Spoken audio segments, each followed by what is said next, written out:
अस्सलाम वालेकुम viewers, welcome back to my YouTube channel daily tips with Asma. Qudsia नाम का शुमार लड़कियों के नामों में होता है। कुदसिया एक इस्लामी नाम है।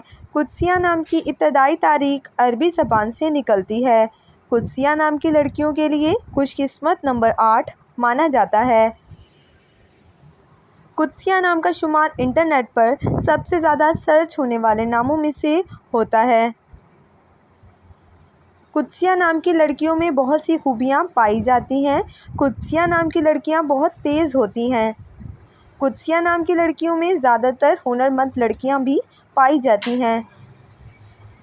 कुदसिया नाम की लड़कियों के लिए मुआफ़िक रंगों में सब्ज़ और पीला रंग शामिल है।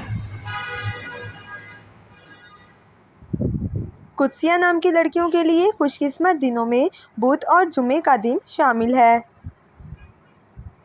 कुदसिया नाम का मतलब है मुक़द्दस और पाकीज़ा। खुशकिस्मती वाली धातुओं में हिंसू के हिसाब से तांबा और कांसी शामिल है। कुदसिया नाम की लड़कियों के लिए मुआफ़िक पत्थरों में फ़िरोज़ी पत्थर शामिल है। फ्रेंड्स, अगर आप अपने नाम का मतलब जानना चाहते हैं तो कमेंट बॉक्स में अपना नाम लिखें। इंशाअल्लाह हम आपके नाम की वीडियो ज़रूर बनाएंगे। Thanks for watching. अल्लाह हाफ़िज़।